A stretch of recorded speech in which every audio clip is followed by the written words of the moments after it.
Salam Bapak Ibu yang terkasih dalam Tuhan. Terima kasih malam hari ini kembali kita bersama merenungkan firman Tuhan. Ya, kita ucap syukur, kita bisa memuji Tuhan, kita bisa berdoa, kita kembali saling mengingatkan. Bapak Ibu, hari-hari ini banyak hal yang bisa membuat kita tidak fokus dengan Tuhan. Banyak hal yang membuat kita bisa goyah, banyak hal yang membuat kita bisa jauh daripada Tuhan. Tetapi apa yang membuat kita bisa jauh, Bapak Ibu? Tantangan dan rintangan, tekanan hidup dan situasi, kondisi. Tetapi Tuhan minta kita tetap percaya, tetap berserah, tetap fokus dengan Tuhan. Apapun keadaan kita, apapun kondisi kita, kadang-kadang yang bisa membuat kita tidak fokus, orang di sekitar kita lah, atau di mana, atau situasi yang bisa membuat hati kita tidak tenang dan tidak nyaman. Tetapi apa yang Tuhan mau di sini? Yaitu, kita melekat dengan Tuhan, itulah yang Tuhan mau. Kita tetap melekat apapun keadaan, apapun situasi yang terjadi. Karena Tuhan tidak pernah meninggalkan kita. Janjinya ya dan amin. Dan janji Tuhan tidak pernah meleset. Manusia bisa janjinya tidak ditepati, tetapi Tuhan tidak pernah tidak menepati janjinya. Kita percaya dengan Allah yang kita sembah itu Allah yang berkuasa. Dan kedaulatan Tuhan yang selalu ada dalam hidup kita. Dan kita percaya Tuhan yang kita sembah itu Tuhan yang datang, Allah yang hidup, Allah yang maha mendengar, maha mengerti. Tapi fokusnya yang Tuhan mau, kita tetap fokus berharap kepada Tuhan. Ya Bapak Ibu, itu yang Tuhan inginkan. Dan di sini semakin dekat dengan Tuhan, ada tantangan yang kita hadapi. Semakin melekat, contohnya pohon yang paling tinggi ya, pohon cemara ya. Pohon cemara itu semakin tinggi, semakin diterpa angin. Jadi itulah kita manusia, walaupun kita semakin tinggi hubungan kita, semakin dekat dengan Tuhan. Kadang-kadang banyak yang bisa membuat fokus kita tidak melenceng daripada Tuhan. Jadi Bapak Ibu, malam hari ini saya mau ajak kita melihat kitab kita, apa yang disampaikan Tuhan kepada murid-muridnya yang terdapat di dalam Markus 4 ya. Markus 4 ya. Di dalam Markus 4 itu adalah tentang seorang penabur. Nah, jadi di sini ayat yang di sini yang dikatakan di ayatnya 9, dan katanya siapa mempunyai telinga untuk mendengar, hendaklah ia mendengar. Jadi kita mempunyai panca indera itu telinga untuk kita mendengar kabar baik, untuk kita mendengar berita-berita yang dari Tuhan, untuk kita karena iman. Telepon tadi tuh yang bawa kacau aja. Bapak Ibu, karena iman itu kan firman Tuhan, Bapak Ibu. Dan malam hari ini mari kita melihat Alkitab kita yang terdapat di dalam Markus 4. Kita ambil dari ayat yang kedua sampai ayatnya yang ke-20. Ya lumayan panjang. Dengan judul perumpamaan tentang seorang penabur. Saya akan bacakan buat kita Bapak Ibu. Dan ia mengajarkan banyak hal dalam perumpamaan kepada mereka. Dalam ajarannya itu ia berkata kepada mereka, dengarlah, adalah seorang penabur keluar untuk menabur. Pada waktu ia menabur, sebagai benih itu jatuh di pinggir jalan, lalu datanglah burung dan memakannya sampai habis. Ayat 5, sebagian jatuh di tanah yang berbatu-batu, yang tidak banyak tanahnya. Lalu benih itu pun segera tumbuh karena tanahnya tipis. Ayat 6, tetapi sesudah matahari terbit, layulah ia dan menjadi kering karena tidak berakar. Ayatnya yang ke-7, sebagian lagi jatuh di tengah semak duri. Lalu makin besarlah semak itu dan menghimpitnya sampai mati, sehingga ia tidak berbuah. Ayatnya yang ke-8, dan sebagian jatuh di tanah yang baik, ia tumbuh dengan suburnya dan berbuah. Hasilnya ada yang 30 kali lipat, ada yang 60 kali lipat, ada yang 100 kali lipat. Ayat 9, dan katanya, siapa mempunyai, perkataan Yesus kepada murid-muridnya, ya, ayat 9, dan katanya, siapa mempunyai telinga untuk mendengar, hendaklah ia mendengar. Nah Bapak Ibu, ayat 10, murid-muridnya mendengar lagi. Ketika ia sendiri, waktu itu Yesus sendirian, pengikut-pengikutnya dan ke-12 muridnya menanyakan dia tentang perumpamaan itu. Ayat 11, jawabnya kepadamu, telah diberikan rahasia kerajaan Allah, tetapi kepada orang-orang luar, segala sesuatu disampaikan dalam perumpamaan. Nah, ayatnya yang langsung ke-13, lalu ia berkata kepada mereka, tidaklah kamu mengerti perumpamaan ini. Kalau demikian, bagaimana kamu dapat memahami semua perumpamaan yang lain? Itu perkataan Yesus, Bapak Ibu. Dan penabur itu menabur firman. Siapa penabur? Itu adalah orang yang ditabur benih, itu adalah firman. Nah, firman itu adalah firman yang disampaikan.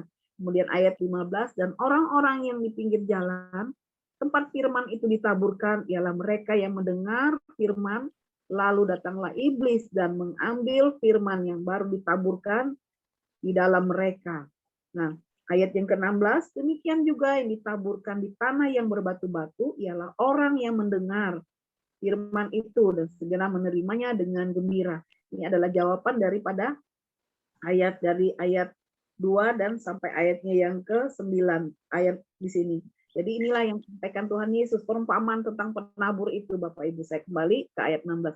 Demikian juga yang ditaburkan di tanah yang berbatu-batu ialah orang-orang yang mendengarkan firman itu dan segera menerimanya dengan gembira. Di tanah yang berbatu-batu adalah gambaran orang yang mendengar, tapi firman itu segera ia menerima dengan gembira. Ya mungkin dia mengatakan, oh firman ini cocok buat saya. Selama ini yang membuat saya sukacita. Saya dikuatkan, saya merasa sukacita karena firman hari ini yang saya dengar adalah benar-benar yang jawaban selama ini yang saya tidak mengerti. Tapi Bapak Ibu ayat 17 mengatakan demikian. Tetapi mereka tidak berakar dan tahan sebentar saja apabila kemudian datang penindas atau penganiayaan karena firman itu mereka segera murtad di ayatnya yang ke-17. Kemudian ayat 18 dan yang lain ialah yang ditaburkan di tanah semak duri. Itulah yang mendengarkan firman di ayat 18 yang mengatakan dan yang lain ialah yang ditaburkan di tengah-tengah semak duri. Itulah yang mendengarkan firman itu. Ayat 19, lalu kekhawatiran dunia ini dan tipu daya kekayaan dan keinginan-keinginan akan hal yang lain masuklah menghimpit firman itu sehingga tidak berbuah. Ayat 20 yang kata, dan akhirnya yang ditaburkan di tanah yang baik ialah orang yang mendengar dan menyambut firman itu lalu berbuah. Ada yang 30 kali lipat, ada yang 60 kali lipat, dan ada yang 100 kali lipat. Nah, Bapak Ibu, perumpamaan ini sangat luar biasa. Murid-muridnya sudah disampaikan Tuhan Yesus, tidak ada rahasia yang tidak disampaikan Tuhan Yesus kepada murid-muridnya, Bapak Ibu. Tetapi kepada orang luar disampaikan lewat perumpamaan. Dan di situ Yesus menjelaskan tentang perumpamaan ini. Nah, di sini adalah jenis-jenis orang Kristen. Seperti apa? Apakah orang Kristen ini di pinggir jalan? Nah, atau dikatakan tapi mereka tidak di pinggir jalan. Di pinggir jalan itu adalah menceritakan orang yang di pinggir jalan tempat firman itu ditaburkan ialah mereka yang mendengar. Lalu mereka mendengar firman, tapi tidak memahami, tidak menangkap. Mereka hanya mendengar, tetapi banyak hal yang bisa hanya datang, tapi pikirannya kemana-mana. Jadi artinya itu kesia-siaan, Bapak Ibu.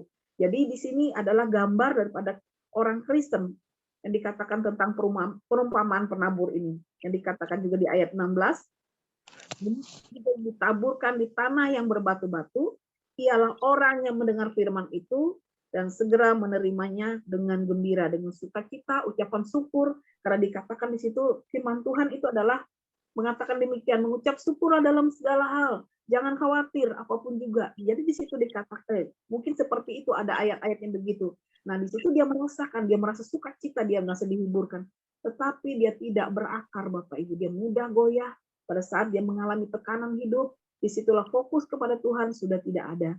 Dan itulah yang bisa membuat fokus kita lari daripada Tuhan. Ayat 17 berbunyi demikian, tetapi mereka tidak berakar dan tahan sebentar saja apabila kemudian datang penindas atau penganiayaan karena firman itu, mereka segera murtad. Nah, itu yang dikatakan di ayat ini.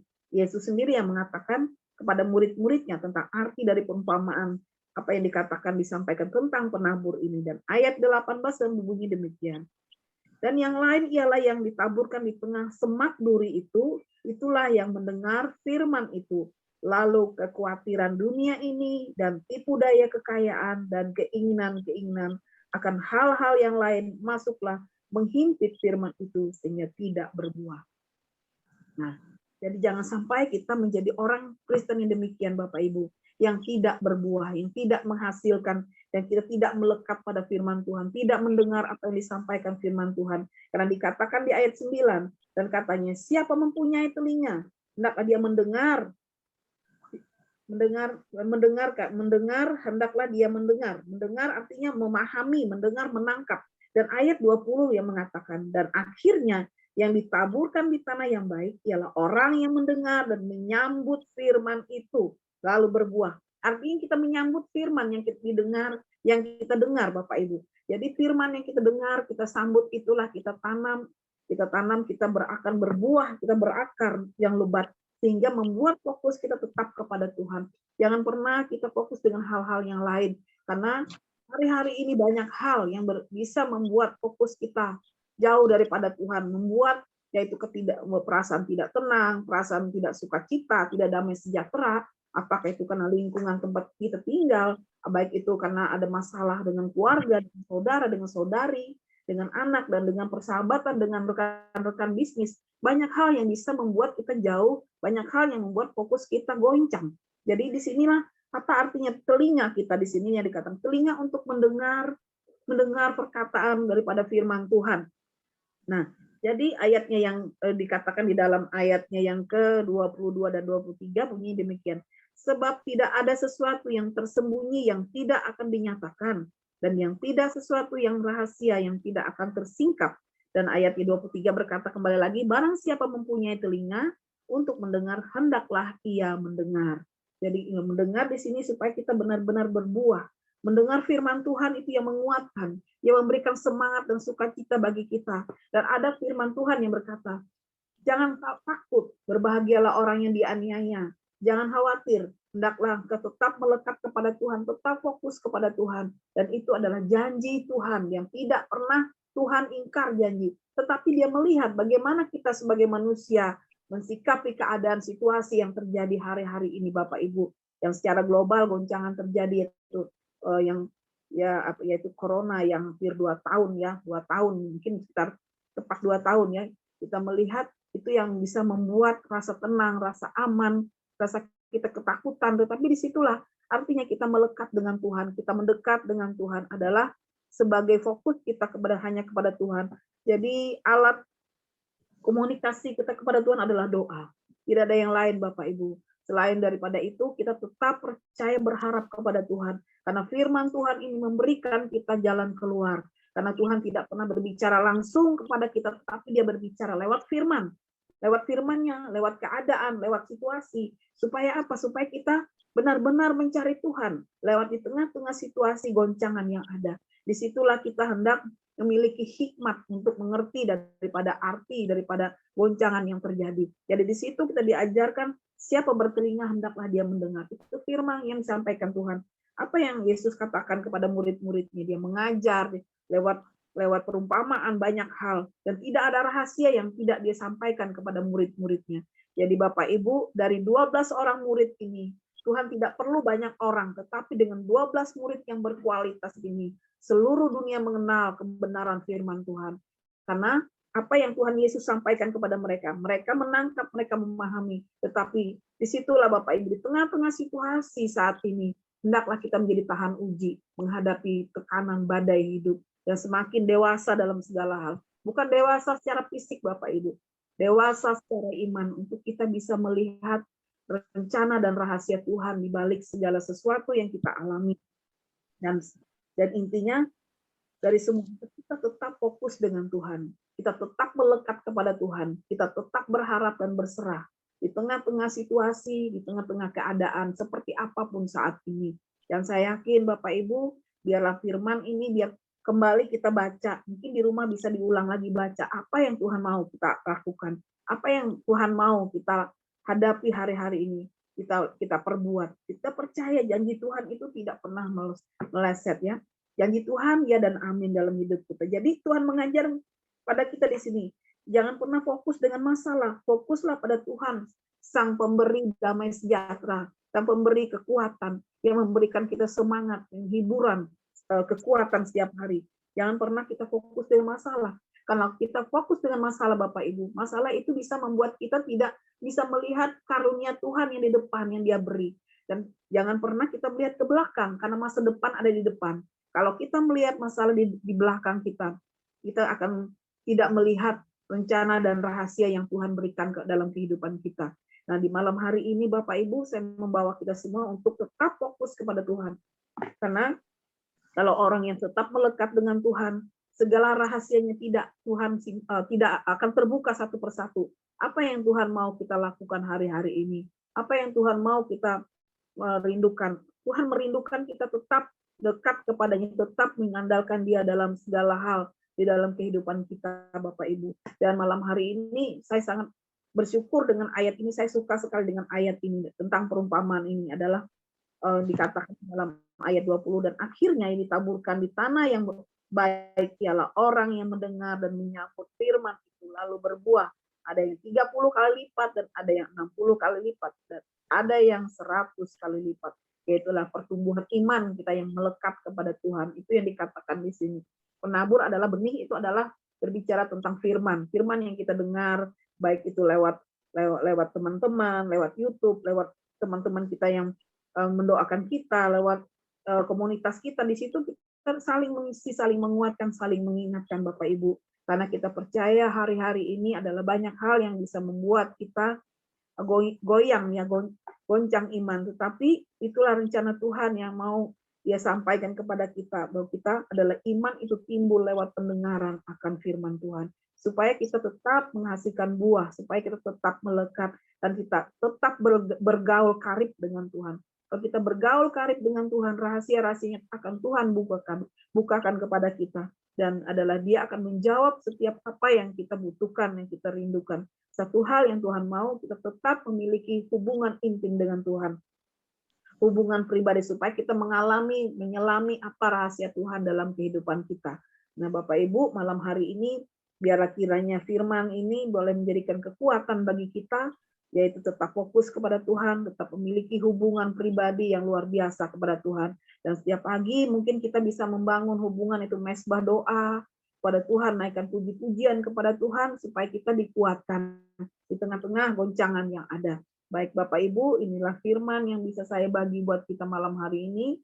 Kiranya firman ini boleh memberikan kekuatan dan semangat bagi kita. Baik Bapak Ibu, saya akan akhiri, kita akan masuk dalam doa. Kita bersyukur kepada Bapa, kepada Tuhan kita. Mari kita berdoa Bapak Ibu. Bapak, terima kasih buat malam hari ini. Terima kasih buat kesempatan yang Kau berikan bagi kami. Kami boleh saling menguatkan, saling mendoakan, bahkan kami saling merenungkan firman-Mu. Biarlah firman-Mu tentang penabur ini Tuhan, boleh kami pahami, kami memiliki panca indera untuk mendengar akan firman-Mu Tuhan. Di mana Engkau mengatakan siapa bertelinga, hendaklah dia mendengar. Jangan sampai kami Tuhan mendengar tapi tidak menangkap, tidak memahami. Biarlah Tuhan Roh-Mu yang berdaulat atas hidup kami, mengurapi kami pribadi lepas pribadi. Siapapun kami yang ada di dalam ruang Zoom ini Bapa, dari berbagai macam daerah Tuhan, kami percaya biarlah Roh-Mu yang kudus selalu memelihara kami. Biarlah Roh-Mu yang memberikan kekuatan dan semangat itu Bapa, selalu memberikan kami jalan keluar di saat kami mengalami jalan buntu. Bagi yang mengalami sakit penyakit Tuhan, biarlah Engkau menjamah dengan tangan-Mu yang penuh kuasa. Biarlah kuasa-Mu tetap melekat pada mereka Tuhan. Mereka selalu mengandalkan Engkau di dalam segala hal. Terima kasih Tuhan, terima kasih Roh Kudus. Inilah doa kami malam hari ini Tuhan, biarlah kehendak-Mu yang jadi atasnya. Hanya di dalam nama Tuhan Yesus, kami alaskan doa kami. Haleluya Tuhan. Amin. Mari Bapak Ibu saya serahkan pada host. Diberkati firman Tuhan malam hari ini Bapak Ibu.